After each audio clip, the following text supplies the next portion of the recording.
HIAC opened its doors in 1976. It was a national mandate from Office of Aging to start adult daycares around the nation. Well, 30 years ago when I started here, our seniors who attended this program were in their 70s. I'd say the median age was probably 75. And the reason that the families would send them to this program was definitely socialization. Our main diagnosis was stroke. And now, 30 years later, our people are 90 or more years old. Our main diagnosis is dementia. And the reason that the families send them here is because if they weren't coming here, they'd have to be institutionalized. My mother's going to be 91 this coming Flag Day, June 14th. She was born in 1922 and lived her life up in Kaumana, what is below Kaumana Caves. My mother required services during the day. It happens to be a very sociable person, and this was a perfect placement for her. She was born October 20th, 1913 on Oahu, and she's 99, going to be 100 this year. She loves it here. Her name is Amoy.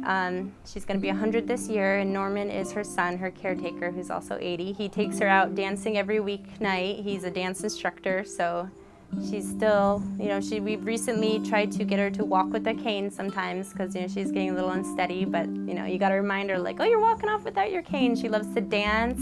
She'll ask you, how are you doing? You say, oh, I'm doing good. What about you? Same as you, very sweet lady. Loves to do arts and crafts. She'll find use for everything. Every scrap of paper will make use.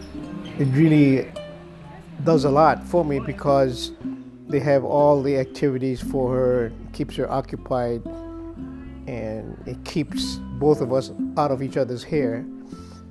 And she's here like from 7:30 to 3:30, and she has breakfast and lunch here. And it gives me a lot of relief.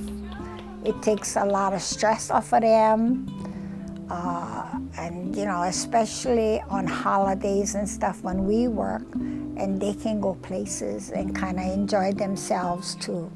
This is a tremendous service. Believe me, it is. It's a big help. It's a huge stress relief for me. That's why I can do these other things. And these other things keep me busy and keep me occupied. It's amazing. Having been on the other side of it as a primary caregiver, I totally understand the need for a little time to yourself, just to rejuvenate and to get yourself back, and even maybe just to sleep. And so this gives them the opportunity to continue with the things that they need to do in their lives and not worry about their parent. They're not home alone, stuck in front of a TV set. My job entails creating the calendar of events. I try to get a nice mix of activities with cognitive and physical. Make sure there's always, some arts, some crafts, some music, and something physical like recreation and an outing. Make a nice mix for the day.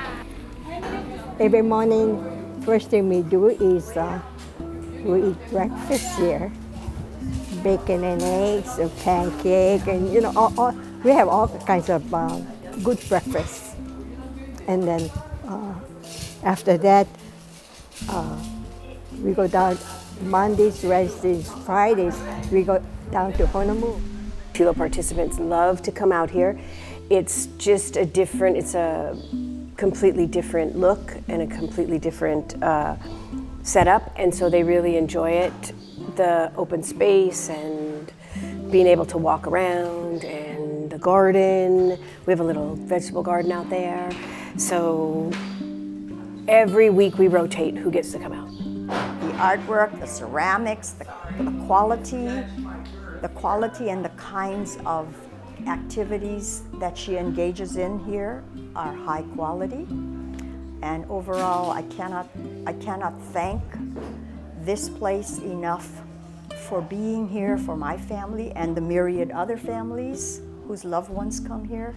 It's wonderful. I think there's about 10 staff working in the front, and there's probably about the same amount in the back. because we have the Golden Heart Wing, which is a quieter, slower program because our clients have a higher level of dementia who attend the Golden Heart Wing. I do this for the caregiver because it's a very difficult job. I took care of my mother for 12 years, just meeting her basic needs. She had dementia, she had frontal lobe dementia, and it's not an easy job. I love it that we all work together and we all seem to be here for the same reason, which is the clients. So we provide this safe, stimulating program for the day, and it definitely delays or removes the need for institutionalization. And economically, what it provides, if you came Monday to Friday, you stayed all day from 7 o'clock to 5 o'clock, I think we're 1/10 the monthly cost of what it would cost you to be in a nursing home. No one's turned away because they can't afford to pay. We have managed to get past that. We have a lot of great support. They know that the program is necessary and helps them, keeps them living at home. They have a dignity, self-worth. They have something to look forward to. They stay out of the nursing homes unless they really need to be there. And for the caregivers, it allows them to work, gives them time off so they can continue caregiving. And sometimes the caregivers are often in worse shape than the people they're taking care of because they work so hard at caregiving along with a full-time job. You know, I have a second career. I love to go to work, like my mom modeled for me the joy of going to work. I love to go to work. I would be hard-pressed to report to work in the morning were it not for a place like this that affords me complete peace of mind, knowing that not only is she happy, but she is being watched and cared for in the most compassionate environment any family could ask. I can tell by the helpers who come up to greet us at the car each morning. They love their job, they love my mom. My mom returns that love. As I said, there aren't enough words to adequately express the kind of compassion and care that my mom receives at HIAC.